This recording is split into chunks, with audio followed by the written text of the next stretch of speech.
I'm Lily, 28F, and I never thought I'd be sharing my story on Reddit, but here I am. It's been a whirlwind few months, and I need to get this off my chest. 5 years ago, I married my college sweetheart, Kevin, 30M. We were young and in love, and I thought we had it all figured out. I was working as a junior editor at a publishing house, and Kevin had just landed his dream job as a software engineer at a tech startup. We bought a small apartment in the city and started building our life together. But as the years went by, things started to change. Kevin became more and more consumed by his work, often staying late at the office and bringing his laptop to bed. I tried to be understanding, knowing how important his career was to him, but I couldn't help feeling neglected. Our conversations became shorter, our date nights less frequent, and the spark that once burned so brightly between us began to fade. I threw myself into my work, hoping to find fulfillment there. I worked hard and eventually got promoted to senior editor. But even as my career flourished, my marriage continued to crumble. Kevin and I grew apart, living more like roommates than partners. We tried couples counseling, but it felt like we were just going through the motions. Last year, on our 4th wedding anniversary, I finally gathered the courage to have an honest conversation with Kevin. We both admitted that we had grown into different people, with different goals and dreams. The decision to divorce was mutual and amicable, but it still broke my heart. After the divorce was finalized, I decided I needed a fresh start. I quit my job and moved back to my hometown, a small coastal city where I grew up. I used my savings to start my own freelance editing business, working from home and enjoying the slower pace of life. That's where my story takes an unexpected turn. Last month, I attended my high school best friend's wedding. As I was sipping champagne at the reception, I spotted a familiar face across the room. It was Thomas, 29M, my childhood best friend and next-door neighbor. Thomas and I had been inseparable growing up. We spent countless summers building sandcastles on the beach, riding our bikes through the neighborhood, and staying up late watching scary movies, which always ended with me hiding behind a pillow. He was the one person who truly understood me, who could make me laugh even on my worst days. But life had taken us in different directions. Thomas got a scholarship to an art school on the other side of the country, while I stayed local for college. We promised to keep in touch, but as often happens, our communication dwindled to occasional likes on social media posts. Seeing him at the wedding was like a blast from the past. Thomas had grown into a handsome man, with the same mischievous glint in his eye that I remembered from our childhood. He was now a successful freelance photographer, traveling the world for assignments and living what seemed like an exciting, nomadic life. We spent the entire reception catching up, laughing about old memories and sharing stories about our lives. Thomas told me about his adventures photographing wildlife in Africa and capturing breathtaking landscapes in New Zealand. I shared my journey of becoming an editor and the ups and downs of my marriage and divorce. As the night went on, I felt a familiar warmth in my chest, a feeling I hadn't experienced in years. It was like no time had passed at all, like we were those two kids again, sharing secrets and dreams under the stars. Before we parted ways that night, Thomas asked if I'd like to meet up for coffee sometime. I agreed, feeling a mix of excitement and nervousness. Over the past few weeks, we've been meeting regularly, exploring our old haunts and rediscovering our hometown together. The more time I spend with Thomas, the more I realize how much I've missed having him in my life. He makes me feel alive again, reminding me of the carefree, adventurous girl I used to be. But I'm also terrified. My divorce is still fresh, and the thought of opening my heart again is daunting. Thomas hasn't made any moves or suggested that he sees me as anything more than a friend. But sometimes, I catch him looking at me in a way that makes my heart skip a beat. And I can't deny that I've started to see him differently too. I'm confused and conflicted. Part of me wants to take a chance and see where this could go. But another part is scared of ruining our friendship or getting hurt again. I don't know if I'm ready for another relationship, especially with someone who seems to have such a free-spirited lifestyle. Am I crazy for even considering this? Should I just focus on healing and rebuilding my life? Or should I take a leap of faith and see where things go with Thomas? I could really use some advice. Reddit. Update 1. Thank you all for your kind words and advice on my last post. A lot has happened since then, and I wanted to give you an update. After much soul-searching and encouragement from friends, and many of you, I decided to be honest with Thomas about my feelings. We met at our favorite spot on the beach, the same place where we used to build sandcastles as kids. As we walked along the shore, I gathered my courage and told him everything, how being around him made me feel, my fears about getting hurt again, and my confusion about what to do next. To my surprise, Thomas admitted that he had been feeling the same way. He confessed that seeing me at the wedding had stirred up emotions he thought he'd long buried. We talked for hours, sharing our fears and hopes. Thomas told me about his own struggles with commitment, how his nomadic lifestyle had been partly a way to avoid getting too close to anyone. We decided to take things slow, to explore our feelings without putting any pressure on ourselves. Over the next few weeks, our relationship deepened. We went on proper dates, rediscovering our hometown through new eyes. Thomas took me to hidden spots he'd found perfect for photography, and I showed him my favorite quiet corners for reading and writing. One evening, as we were having a picnic in the park, Thomas surprised me with a photo album. It was filled with pictures he'd taken of us and our adventures over the past month, interspersed with old photos from our childhood that he'd gotten from his parents. The last page had a recent photo of us laughing together, with a note that said, "To new beginnings and rekindled friendships. Whatever happens, I'm glad you're back in my life." That gesture meant the world to me. It showed that Thomas understood the importance of our history and was equally invested in our present and future. We shared our first kiss that evening, and it felt like coming home. However, our blossoming relationship hasn't been without its challenges. Thomas received an offer for a 3-month photography assignment in Southeast Asia, an opportunity too good to pass up. The thought of him leaving so soon after we'd reconnected filled me with anxiety. All my old fears of abandonment and trust issues from my failed marriage came rushing back. We had a long, difficult conversation about it. Thomas assured me that he wanted to make this work, that he wasn't running away. We agreed to stay in touch through video calls and messages. He even suggested I could visit him for a week or 2 if my work allowed it. The day before Thomas left, we had a heart-to-heart. I opened up about my insecurities, how Kevin's emotional distance during our marriage had left me feeling unworthy of love. Thomas listened patiently, then shared his own fears of settling down, stemming from his parents' tumultuous relationship. We made a pact to communicate openly, to voice our fears instead of letting them fester. Thomas promised to check in regularly and to include me in his journey as much as possible. I, in turn, promised to work on my trust issues and not let my past experiences cloud our present. It's been 2 weeks since Thomas left. True to his word, he's been sending me beautiful photos and funny stories about his adventures. We video chat every few days, and even though I miss him terribly, seeing his face and hearing his voice helps ease the loneliness. I'm trying to use this time apart to focus on myself. I've joined a local writing group and have been working on a novel I've always wanted to write.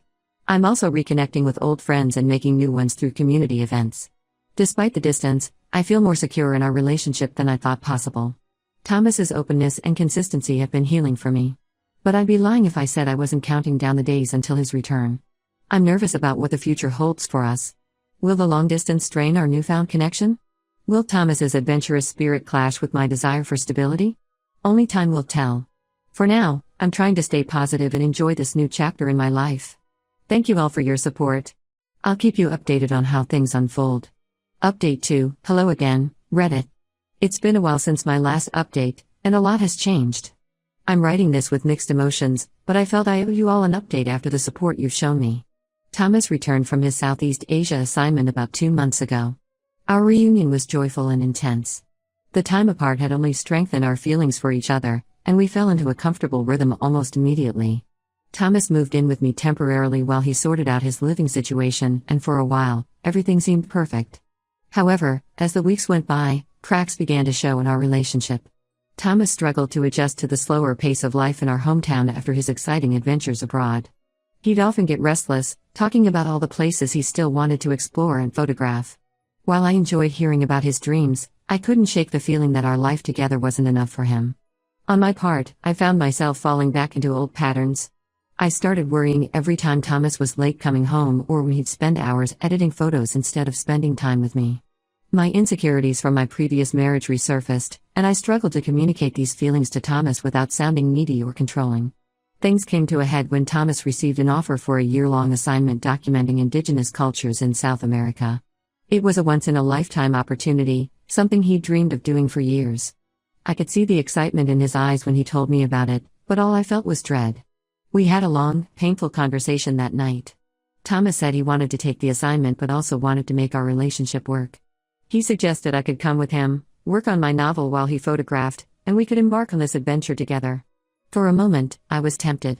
The idea of traveling the world with Thomas, supporting each other's dreams, sounded beautiful. But as I thought about it more, I realized it wasn't what I truly wanted. I'd worked hard to establish my freelance editing business here, and I just started to feel settled after the turbulence of my divorce. The thought of uprooting my life again, of living out of a suitcase for a year, filled me with anxiety. We spent days discussing, arguing, and trying to find a compromise. But in the end, we realized that our paths were diverging. Thomas needed the freedom to chase his dreams across the globe, while I craved stability and roots. We both knew that asking the other to give up their needs would only lead to resentment down the line. With heavy hearts, we decided to end our romantic relationship. It was one of the hardest decisions I've ever had to make, but we both knew it was the right one. We promised to remain friends, to cherish the memories we'd made, and to support each other from afar. Thomas moved out last week.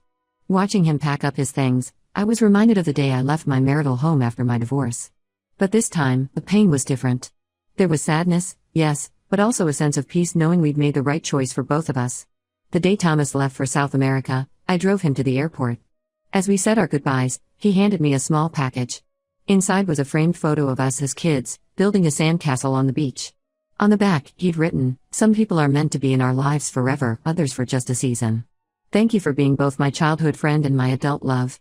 Your friendship will always be my home, no matter where I am in the world." I cried all the way home from the airport, but they were tears of both sadness and gratitude. Reconnecting with Thomas had healed parts of me I didn't even know were broken. Our relationship, brief as it was, taught me that I was capable of loving and being loved again after my divorce. Now, I'm focusing on moving forward. I've thrown myself into my work and my novel. I've also started volunteering at a local animal shelter, something I've always wanted to do but never found the time for. It's helping me deal with the loneliness and giving me a sense of purpose. Thomas and I still keep in touch. He sends me beautiful photos from his travels, and I update him on life back home. Our conversations are friendly and warm, tinged with nostalgia but free from regret. This experience has taught me a lot about love, timing, and the importance of being true to yourself. While it didn't work out the way I had hoped, I don't regret a single moment of it. Thomas helped me rediscover parts of myself I thought I'd lost, and for that, I'll always be grateful. Thank you all for being on this journey with me. Your support and advice have meant more than you know. Here's to new beginnings, wherever they may lead us. Update 3. Hello Reddit, it's been almost a year since my last update, and I felt it was time to share where life has taken me. After Thomas left for South America, I threw myself into my work and personal growth. I finished the first draft of my novel, expanded my editing business, and even started teaching a creative writing class at the local community center. The pain of our breakup gradually subsided, replaced by a sense of pride in my own resilience and growth. About 6 months ago, I received an unexpected email from Kevin, my ex-husband.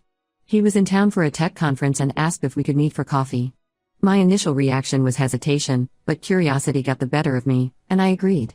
Seeing Kevin again was surreal. He looked older, more tired, but there was a calmness about him that I didn't remember from our marriage. We spent hours talking, catching up on each other's lives. He shared that he'd been through therapy, realizing how his workaholic tendencies had affected our relationship. He apologized for the pain he'd caused and thanked me for the good years we'd shared. I was surprised by how healing that conversation was. I realized I had forgiven Kevin long ago, and talking to him helped me close that chapter of my life completely. We parted as friends, wishing each other well. A few weeks after meeting Kevin, I received news that my novel had been accepted by a publishing house. It was a small, independent publisher, but they loved my story and wanted to work with me. The day I signed the contract was one of the happiest of my life. As for Thomas, we've maintained our friendship. He's still traveling, capturing breathtaking images and sharing incredible stories. He recently told me he's met someone, a fellow photographer who shares his passion for adventure. I was surprised by how genuinely happy I felt for him. In my own life, I've started dating again, taking it slow and being upfront about my needs and desires. I met a kind, thoughtful man named Daniel, 31M, at a local book club. He's a high school English teacher with a love for literature that matches my own. We've been seeing each other for a couple of months now, and while it's still early days, I'm cautiously optimistic. Daniel understands my need for independence and supports my writing career. We're taking things one day at a time, building a relationship based on mutual respect, open communication, and shared interests. It's different from the intense, whirlwind romance I had with Thomas, but it feels steady and real in a way that brings me comfort. Looking back on the past year and a half, I'm amazed at how much I've grown. The pain of my divorce and the bittersweet ending with Thomas have shaped me into a stronger, more self-aware person. I've learned that it's okay to want different things, that love isn't always enough if your fundamental needs and life goals don't align.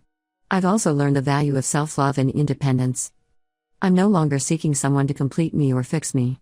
Instead, I'm looking for a partner who complements my life and supports my dreams, just as I would do for them. My novel is set to be published next spring. It's a story about love, loss, and finding oneself, themes that have been central to my own journey. Writing it has been incredibly cathartic, helping me process my experiences and emotions. As I sit here, typing this update, I feel a sense of peace I haven't experienced in years. My life may not have turned out the way I once imagined it would, but I'm grateful for every twist and turn that has led me to where I am today. Thank you, Reddit, for being a part of this journey. Your support, advice, and kind words have been a source of comfort and strength through some of my darkest times. Here's to embracing life's uncertainties and finding joy in the journey, wherever it may lead. To those of you out there who might be going through similar struggles, whether it's a divorce, a breakup, or just feeling lost, I want you to know that it does get better. It may not happen overnight, and the path forward might not be clear at first, but keep moving forward. Focus on yourself, pursue your passions, and don't be afraid to open your heart again when the time feels right. Life has a funny way of surprising us when we least expect it. 2 years ago, I never would have imagined I'd be where I am today, with a novel about to be published, a thriving editing business, and a new relationship that feels right. But here I am, and I'm excited to see what the future holds. Thank you all once again for your unwavering support throughout this journey. Your kindness and wisdom have meant more to me than you'll ever know. Here's to new beginnings, second chances, and the beautiful unpredictability of life.